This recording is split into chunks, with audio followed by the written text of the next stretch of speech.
এটা তাৰ যিটো ভাত বা খাদ্য যিটো বাছি থাকি যায় গাহৰি মল মূত্ৰ সেইখিনি আমাৰ পুখুৰীলৈ যায় আৰু আমি খুব ধুনীয়া গ্ৰোথ পাইছোঁ। আৰু ভাল গ্ৰোথ পাইছোঁ। মুৰ্গী পালনৰে কৰিছিলোঁ 2014 চন মানত। তাৰপিছত মই মুৰ্গী পালনটো যিহেতু এখন ঘৰ চলাবলৈ অসুবিধা হয়, গতিকে মই তাৰপিছত লাহে লাহে গাহৰিটো চিন্তা কৰিলোঁ। গাহৰিটো আমাৰ দাদাই আগতে পুহিছিলে, তাৰপিছতে তাতে মই অকণমান ডাঙৰ পৰ্যায়ত কৰি পেলাই গাহৰি ফাৰ্মখন কৰিম বুলি ভাবি মন্থস্থ কৰিলোঁ। ভাবিলোঁ তাৰপিছত এতিয়া আপোনাৰ বহুত অসুবিধাৰ সন্মুখীন হৈছোঁ, কাৰণ নিজৰ ইমান গাঁঠিৰ ধন নাছিলে আৰু পইচা হাতত নাছিলে কাৰণে কাৰোবাৰ পৰা ধাৰো ল'বলগীয়া পৰিস্থিতিৰ সন্মুখীন হৈছোঁ। তাৰপৰা লৈ মেলি এতিয়া যেনিবা ফাৰ্মখন অলপ ডাঙৰ কৰিব পাৰিছোঁ। চৰকাৰলৈ এটাই অনুৰোধ, যাতে আমাৰ নিচিনা যুৱ প্ৰজন্মক যি নিজে স্বাৱলম্বী হ'ব বিচাৰে তেওঁলোকক মানে ভাল দৃষ্টিৰে চাওক আৰু আৰ্থিকভাৱে তেওঁলোকক যাতে সহায় কৰে। প্ৰজন্মক বা যিসকল যুৱক যুৱতী আছে, উদ্যমী যুৱক যুৱতী, তেওঁ আপুনি কেনেকুৱা ধৰণৰ আপুনি পৰামৰ্শ আগবঢ়াব পাৰে? হয়, মোৰ ফালৰ পৰা মই যিহেতু নিজেই নিজৰ ফাৰ্মিং লাইফটোত পাইছোৱেই যে বহুতো ঘাত প্ৰতিঘাত আছে, বেমাৰ আজাৰ আছে, আৰু যিহেতু জীৱ লগা বস্তু বুলিয়ে কৈছোঁ আৰু সকলোখিনি জীৱ লগা বস্তুৱে, গেৰেণ্টিটো একো নাই, কিন্তু তথাপি আমি মন কৰিব লাগিব যে মনটো ডাঠ কৰিব লাগিব আৰু সাহস কৰিব লাগিব আৰু কষ্ট কৰিব লাগিব। যে ফাৰ্ম এখন মই খুলিছোঁ, মানে আপুনি ফাৰ্মখন খুলি পেলাই বহি থাকিলে নহ'ব, নিজে শাৰীৰিকভাৱে কষ্ট কৰিব লাগিব, মানসিকভাৱেও কষ্ট কৰিব লাগিব আৰু উপাৰ্জন মানে ডেফিনেটলি হ'বই। গতিকে চাকৰিতকৈ এইটো কৰিলে মনটো নিজৰ এটা স্বাৱলম্বী বিজনেছ ছেটিছফেকশ্যন আছে আৰু আৰ্থিকভাৱেও মই সচ্ছল হৈছোঁ। নিশ্চয় নিশ্চয়।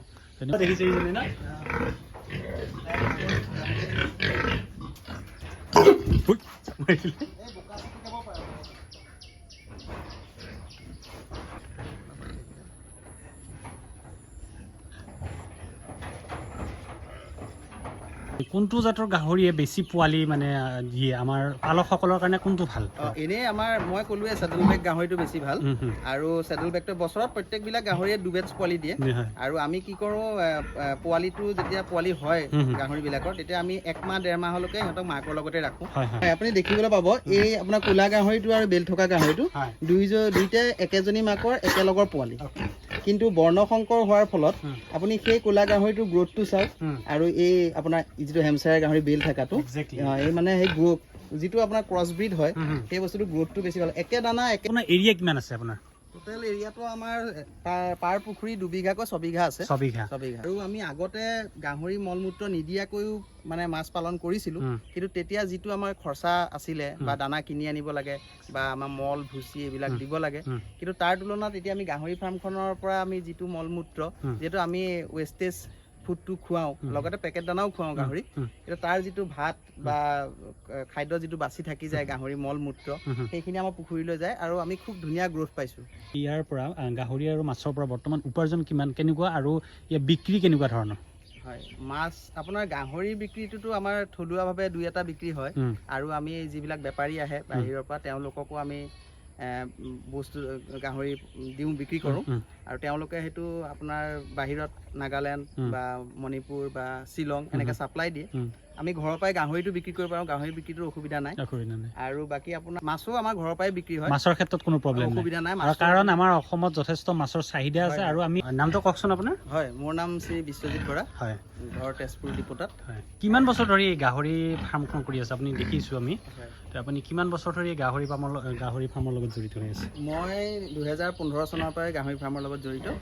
যিহেতু মই 2012 চনত দৰং মহাবিদ্যালয়ৰ পৰা BSc কৰিলোঁ। তাৰপিছত 2 দিনমান বেলেগ কামত ব্যস্ত আছিলোঁ, তাৰপিছত 2015 চনৰ পৰা সৰুকৈ হ'লেও প্ৰথমে আৰম্ভ কৰিলোঁ এই ফাৰ্মখন। বৰ্তমান এয়া আপোনালোকে দেখিছেই। আৰু বৰ্তমান গাহৰি কিমান গাহৰি আছে আপোনাৰ ফাৰ্মত? গাহৰি বৰ্তমান মোৰ তাত 50-ৰ পৰা 60ৰ ভিতৰত হ'ব পোৱালি সহ, আৰু ব্ৰিড আছে আপোনাৰ 3টা ব্ৰিডেই আছে, লাৰ্জ ব্লেক আছে, চেডেল বেক আছে আৰু হেমচায়াৰ আছে। গোটেইকেইটা জাতৰ ভিতৰত আপুনি কোনটো জাত আটাইতকৈ আপুনি উপযোগী বা আমাৰ অসমৰ জলবায়ুৰ লগত মানে ভাল মানে সংমিশ্ৰিত কৰিব পাৰে? আচলতে আমাৰ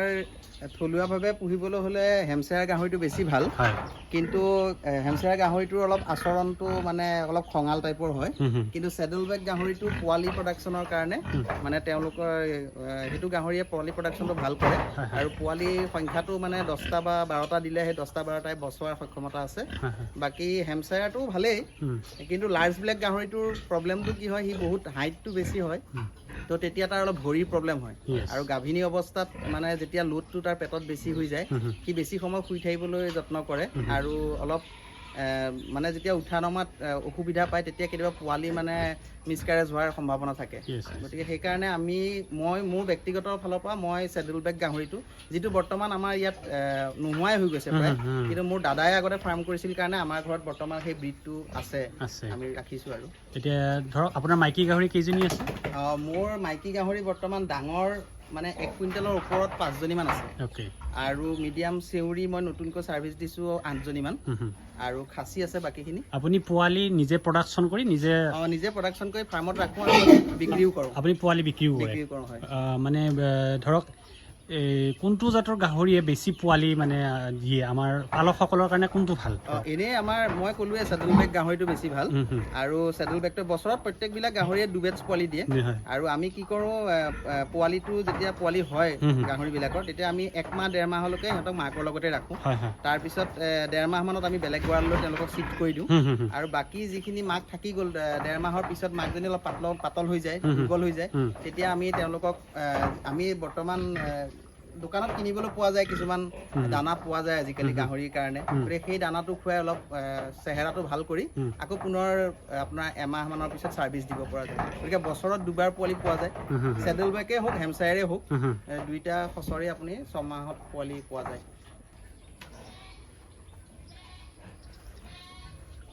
বিশ্বজিৎ ডাঙৰীয়া আপুনি আৰু এটা কথা কওকচোন যে আপোনাৰ এই ফাৰ্মখনত বৰ্তমান 60জনীমান গাহৰি থকা বুলি ক'লে এতিয়া আমি যিটো দেখিছোঁ এইটো ক'লা গাহৰিটো কি নাম বুলি ক'লে এইটো আচলতে লাৰ্জ ব্লেক আৰু হেমচায়াৰ ক্ৰছ হৈছিলে গতিকে লাৰ্জ ব্লেক বৰ্ণশংকৰ জাতৰ গাহৰি আপুনি পঢ়িলে এই গাহৰিটো বৰ্ণশংকৰ জাতৰ গাহৰিটো আমাৰ বেলেগ গাহৰিতকৈ আমি শুনামতে বেলেগ গাহৰিতকৈ যথেষ্ট ইহঁতৰ মানে বেমাৰ প্ৰতিৰোধী বা ধৰক আপোনাৰ খাদ্য খোৱাৰ সক্ষমতা বা ইত্যাদি ধৰণে ভাল হয় নহয় জানো কেনেকুৱা পাইছে আপুনি এই গাহৰিটোৰ পৰা কেনেকুৱা মানে আপুনি আপুনি দেখিবলৈ পাব এই আপোনাৰ ক'লা গাহৰিটো আৰু বেল থকা গাহৰিটো দুইটাই একেজনী মাকৰ একেলগৰ পোৱালি কিন্তু বৰ্ণশংকৰ হোৱাৰ ফলত আপুনি সেই ক'লা গাহৰিটোৰ গ্ৰোথটো চাওক আৰু এই আপোনাৰ যিটো হেমচায়াৰ গাহৰি বেল থকাটো এই মানে সেই গ্ৰোথ যিটো আপোনাৰ ক্ৰছ ব্ৰিড হয় সেই বস্তুটো গ্ৰোথটো বেছি ভাল একে দানা একেখিনি সমানে দিয়া হয় তেওঁলোকক কিন্তু সিহঁতে কি হয় আপোনাৰ ক'লাটোৱে গ্ৰোথটো ভাল হৈছে আৰু ইয়াৰ গ্ৰোথটো অলপ ৰখি আছে গতিকে এইটো আপোনাৰ পিয়'ৰ হেমচায়াৰ বুলি ক'ব নোৱাৰি কাৰণ আমাৰ মতাটো আছিলে আপোনাৰ বৰটো আছিলে লাৰ্জ ব্লেক আৰু মাকজনী আছিলে হেমচায়াৰ গতিকে ক্ৰছ ব্ৰিড হ'লে বেছি ভাল হয় ক্ৰছবিট হ'লে বেছি ভাল হয় নহয় জানো এতিয়া কথা হ'ল আপোনাৰ যিখন এতিয়া দীঘলীয়া ফাৰ্ম আপুনি দেখিছোঁ আমি ইয়াতে আপুনি গাহৰি 60টাৰ লগত আপুনি 3টা পুখুৰী ইয়াত আছে নহয় জানো এতিয়া এই পুখুৰী 3টা টোটেল আপোনাৰ এৰিয়া কিমান আছে আপোনাৰ টোটেল এৰিয়াটো আমাৰ পাৰ পুখুৰী 2 বিঘাকৈ 6 বিঘা আছে 6 বিঘা এতিয়া আপুনি মাছ যেতিয়া আপুনি ফিংগাৰলিং এৰিছে তাত বিভিন্ন ধৰণৰ খাদ্য দিব লাগে এতিয়া খাদ্যৰ কাৰণে আপোনালোকে গাহৰিৰ মলমূত্ৰ দি থাকে আপুনি কোৱা মতে এতিয়া আপুনি খাদ্য বেলেগকৈ দিব লগা হয় নে আমাৰ গাহৰি মলমূত্ৰ দিয়ে এই খাদ্যখিনি চলি যায় আচলতে আমি প্ৰথম যেতিয়া ফিংগাৰলিং দিছিলোঁ তেতিয়া অলপ খলি বা মল যিহেতু সৰু আছিলে সিহঁতে খলি আৰু মল আমি দিছিলোঁ প্ৰথম কিন্তু যেতিয়া আমি মাজে মাজে পৰঙি টাইপৰ জাল মাৰি এনেকৈ চাওঁ তেতিয়া চোৱাৰ পিছত আমি গম পালোঁ যে সিহঁতে মানে অলপ গ্ৰোথটো আহিছে আৰু তেতিয়া যিহেতু সৰু অৱস্থাত এনেকুৱা বস্তু কিছুমান গাহৰিৰ মলমূত্ৰ দিলে হয়তো অসুবিধা হ'ব বুলি আমি ভাবি প্ৰথম দিয়া নাছিলোঁ লাহে লাহে আমি দিবলৈ আৰম্ভ কৰিলোঁ আৰু আমি আগতে গাহৰি মলমূত্ৰ নিদিয়াকৈও মানে মাছ পালন কৰিছিলোঁ কিন্তু তেতিয়া যিটো আমাৰ খৰচা আছিলে বা দানা কিনি আনিব লাগে বা আমাৰ মল ভুচি এইবিলাক দিব লাগে কিন্তু তাৰ তুলনাত এতিয়া আমি গাহৰি ফাৰ্মখনৰ পৰা আমি যিটো মলমূত্ৰ যিহেতু আমি ৱেষ্টেজ ফুডটো খুৱাওঁ লগতে পেকেট দানাও খুৱাওঁ গাহৰি কিন্তু তাৰ যিটো ভাত বা খাদ্য যিটো বাচি থাকি যায় গাহৰি মল মূত্ৰ সেইখিনি আমাৰ পুখুৰীলৈ যায় আৰু আমি খুব ধুনীয়া গ্ৰোথ পাইছোঁ আৰু ভাল গ্ৰোথ পাইছে এতিয়া কথা হ'ল আপোনাৰ আমাৰ যিটো সমন্বিত পদ্ধতিৰ যিটো মীন পালন বুলি কয় যে মাছৰ লগত গাহৰি পালন এতিয়া মাছৰ লগত গাহৰি পালন কৰিলে এটাই ভাল হয় যে ইয়াক মাছক এক্সট্ৰাকৈ আৰু খাদ্য দিয়াৰ প্ৰয়োজন নাথাকে বা আমি যিটো পৰিপূৰক খাদ্য বুলি কওঁ বা পিলেটেড ফিড বুলি কওঁ সেইটো আমি দিব নালাগে গাহৰিৰ যিটো অৰিজিনেল বা যিটো হজম নোহোৱা খাদ্য বা ইয়াৰ এৰেহা যিবিলাক খাদ্য তাত আমি পুখুৰীত দিয়াৰ ফলত মাছে এইবিলাক খাই অতি সোনকালে ডাঙৰ হয় এতিয়া আপুনি কেনেকুৱা ধৰণৰ কি জাত আপুনি মাছত ব্যৱহাৰ কৰিছে মাছটো আমাৰ সকলো বিধৰে আছে যিখিনি আমাৰ পুখুৰীত পালন কৰিব পৰা মাছ আমাৰ চিলভাৰ কাৰ্প আছে গাৰ্ছ কাৰ্প আছে তাৰপিছত বাহু আছে ৰৌ আছে মিৰিকা ভাঙোন কমন কাৰ্প সকলো প্ৰজাতিৰ মাছেই বৰ্তমান আছে এতিয়া আপুনি BSc কৰিছে নহয় জানো BSc কৰি আপুনি এই ফাৰ্মখনৰ কথা ভাবিলে গাহৰিৰ লগত মাছ পালন নহয় জানো ইয়াৰ লগত আপুনি ছাগলী পালন হাঁহ পালনো কৰি আছে ইয়াৰ লগত আৰু কুকুৰা পালনো কৰি আছে এতিয়া আপুনি এজন স্বাৱলম্বী হ'বৰ কাৰণে যিখিনি ফাৰ্মত আপুনি কাম কৰি আছে আপুনি চৰকাৰীভাৱে কিবা আপুনি চৰকাৰক কিবা ক'ব খোজে নেকি মই যিহেতু প্ৰথম ষ্টাৰ্টিং মুৰ্গী পালনেৰে কৰিছিলোঁ 2014 চন মানত তাৰপিছত মই মুৰ্গী পালনটো যিহেতু এখন ঘৰ চলাবলৈ অসুবিধা হয় গতিকে মই তাৰপিছত লাহে লাহে গাহৰিটো চিন্তা কৰিলোঁ গাহৰিটো আমাৰ দাদাই আগতে পুহিছিলে তাৰপিছতে তাতে মই অকণমান ডাঙৰ পৰ্যায়ত কৰি পেলাই গাহৰি ফাৰ্মখন কৰিম বুলি ভাবি মন্থস্থ কৰিলোঁ ভাবিলোঁ তাৰপিছত এতিয়া আপোনাৰ বহুত অসুবিধাৰ সন্মুখীন হৈছোঁ কাৰণ নিজৰ ইমান গাঁঠিৰ ধন নাছিলে আৰু পইচা হাতত নাছিলে কাৰণে কাৰোবাৰ পৰা ধাৰো ল'বলগীয়া পৰিস্থিতিৰ সন্মুখীন হৈছোঁ তাৰপৰা লৈ মেলি এতিয়া যেনিবা ফাৰ্মখন অলপ ডাঙৰ কৰিব পাৰিছোঁ চৰকাৰলৈ এটাই অনুৰোধ যাতে আমাৰ নিচিনা যুৱ প্ৰজন্মক যি নিজে স্বাৱলম্বী হ'ব বিচাৰে তেওঁলোকক মানে ভাল দৃষ্টিৰে চাওক আৰু আৰ্থিকভাৱে তেওঁলোকক যাতে সহায় কৰে সেইটোৱেই মোৰ চৰকাৰলৈ অনুৰোধ এতিয়া কওকচোন আপুনি এতিয়া ধৰা হ'ল এই গাহৰি ফাৰ্ম আৰু মাছ পালনৰ পৰা আপুনি বা আমাৰ ধৰক হাঁহ পালনে হওক বা যিটো মানে ছাগলী পালন ইত্যাদিৰ পৰা আমাৰ এজন যদি নিবনুৱা যুৱকে আত্মসংস্থাপন লাভ কৰিব বিচাৰে তেতিয়াহ'লে চাকৰিৰ প্ৰয়োজন নাহে কিন্তু অলপ আৰ্থিকভাৱে কিছু সহায় যদি পায় তেতিয়াহ'লে নিশ্চিতভাৱে আমি আগবঢ়াই লৈ যাব পাৰোঁ নহয় জানো আপোনাৰ বছৰি বৰ্তমান ইয়াৰ পৰা গাহৰি আৰু মাছৰ পৰা বৰ্তমান উপাৰ্জন কিমান কেনেকুৱা আৰু ইয়াৰ বিক্ৰী কেনেকুৱা ধৰণৰ হয় মাছ আপোনাৰ গাহৰিৰ বিক্ৰীটোতো আমাৰ থলুৱাভাৱে দুই এটা বিক্ৰী হয় আৰু আমি যিবিলাক বেপাৰী আহে বাহিৰৰ পৰা তেওঁলোককো আমি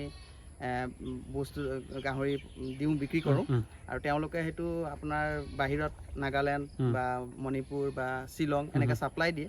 আমি ঘৰৰ পৰাই গাহৰিটো বিক্ৰী কৰিব পাৰোঁ গাহৰি বিক্ৰীটোৰ অসুবিধা নাই আৰু বাকী আপোনাৰ মুৰ্গী আৰু আপোনাৰ মাছো আমাৰ ঘৰৰ পৰাই বিক্ৰী হয় মাছৰ ক্ষেত্ৰত কোনো প্ৰব্লেম অসুবিধা নাই কাৰণ আমাৰ অসমত যথেষ্ট মাছৰ চাহিদা আছে আৰু আমি বৰ্তমানে বৰ বিশেষ স্বাৱলম্বী হ'ব মানে মাছৰ ক্ষেত্ৰত স্বতন্ত্ৰভাৱে আমি লোকেল মাছ আমি উৎপাদন কৰিব পৰা নাই নহয় জানো গতিকে মাছৰ চাহিদা কোনো কাৰণত আমি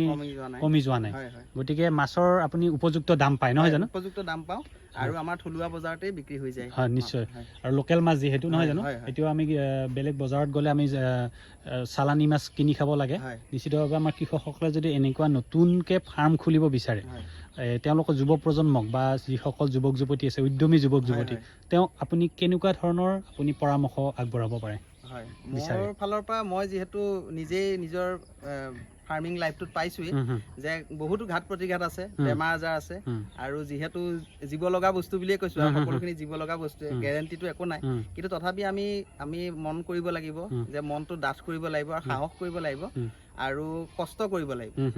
যে ফাৰ্ম এখন মই খুলিছোঁ মানে আপুনি ফাৰ্মখন খুলি পেলাই বহি থাকিলে নহ'ব নিজে শাৰীৰিকভাৱে কষ্ট কৰিব লাগিব মানসিকভাৱেও কষ্ট কৰিব লাগিব আৰু উপাৰ্জন মানে ডেফিনেটলি হ'বই গতিকে চাকৰিতকৈ এইটো কৰিলে মনটো নিজৰ এটা স্বাৱলম্বী বিজনেছ ছেটিছফেকশ্যন আছে গতিকে খুব ভাল লাগিছে আজি ইমান দিন মই কৰি আছোঁ আৰু আৰ্থিকভাৱেও মই সচ্ছল হৈছোঁ নিশ্চয় নিশ্চয় ধন্যবাদ আৰু এটা কথা আমাৰ যিসকল মানে মীন পালকেই হওক বা গাহৰি পালক আছে তেওঁলোকৰ এটা প্ৰব্লেম হয় যে তেওঁলোকৰ এই গাহৰি যিটো বেমাৰৰ কাৰণে আপোনালোকে প্ৰতিৰোধী ব্যৱস্থা কি প্ৰতিষেধক ব্যৱস্থা কেনেকুৱা ধৰণৰ আমি বিশেষকৈ গাহৰিৰ যি যোৱা কোভিড টাইমৰ পৰা আৰু যিটো আপোনাৰ গাহৰিৰ মহামাৰী বেমাৰ আফ্ৰিকান স্ৱাইন ফিভাৰ বা ক্লাছিকেল স্ৱাইন ফিভাৰ ওলাইছে সেইবিলাকৰ যিহেতু ক্লাছিকেল স্ৱাইন ফিভাৰটোৰ আপোনাৰ ভেকচিন আছে কিন্তু আফ্ৰিকান স্ৱাইন ফিভাৰ ভেকচিন বৰ্তমানলৈকে 100 বছৰ হ'ল যদিও কোনো বিজ্ঞানীয়ে উলিয়াব পৰা নাই কিন্তু আমি কিছুমান ঘৰুৱাভাৱে চিকিৎসা কৰিলে বা ঘৰুৱাভাৱে আমি প্ৰতিষেধক যদি ব্যৱহাৰ কৰোঁ তেতিয়া আমি এইবিলাকৰ পৰা হাত সাৰি থাকিব পাৰোঁ যেনে আমি যেতিয়া আমাৰ গোটেই অসমতে গাহৰি বেমাৰ চলি আছিলে ভগৱানে আমাক বাৰু বিপদত নেপেলালে আমি সেই সময়ত সন্ধিয়া সময়ত সদায় ধূনা দিওঁ ধূনা ডাঙৰ ডাঙৰ মলাত ধূনা মলাত নহয় আৰু ডাঙৰ মলা যিটো দৈ মলাত আমি ধূনা বাকলি চাকলি দিওঁ মহানিমৰ পাত দিওঁ আৰু ধূনা সৰহকৈ দিওঁ দি প্ৰত্যেকটো গঁৰালতে ধোঁৱা দিওঁ আৰু তাৰ ফলত কি হয় আমাৰ বেমাৰৰ বীজাণুও যায় আৰু লগতে মহ দাহ সেইবিলাকো আঁতৰি যায় আৰু কোনো ধৰণৰ বিষাক্ত বায়ু আহিব নোৱাৰে সেইখিনি কৰিছিলোঁ আৰু লগতে আমি পটাছ দি প্ৰায় এনেও সপ্তাহত 2 দিন বা 3 দিন পটাছ পানী দি গাহৰি পটাছ বা ব্লিচিং পাউডাৰ বা ফৰ্মেলিন এনেকুৱা ধৰণৰ দি সদায় পৰিষ্কাৰ কৰি থাকিব লাগে নহয় জানো ফৰ্মেলিনটো ইউজ কৰিলে খালি গড়ালৰ বাহিৰত কৰিব লাগে পটাছটো যেনিবা হেটা খাই দিলেও অপকাৰ নাই আৰু চূণ শুকান চূণ আমি প্ৰায় গড়ালৰ বাহিৰত সাৰাউণ্ডিং কৰি মাৰি ৰাখো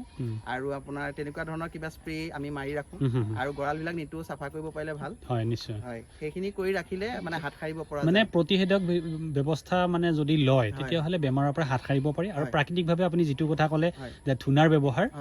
ধোঁৱাৰ যদি সৃষ্টি কৰা হয় তেতিয়াহ'লে যিটো মহ এইবিলাক মহ দাহ ইত্যাদি আঁতৰাব পৰা যায় গতিকে এনেকুৱা প্ৰাকৃতিকভাৱে যদি আমি কিছুমান কাম কৰোঁ নিশ্চিতভাৱে এই বেমাৰৰ পৰা আমি মুক্তি লাভ কৰিব পাৰোঁ নহয় জানো ধন্যবাদ ডাঙৰীয়া আপোনাক পুনৰ লগ পাম ধন্যবাদ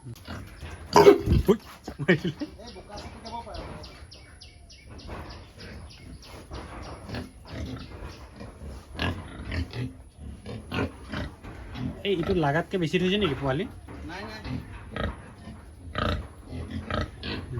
অসুবিধা নাই খোৱাটোহে মেইন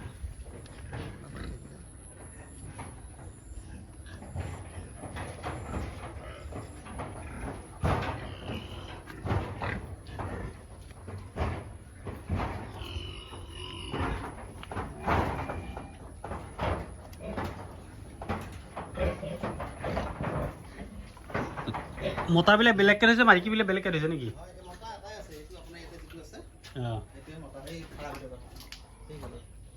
কি হয়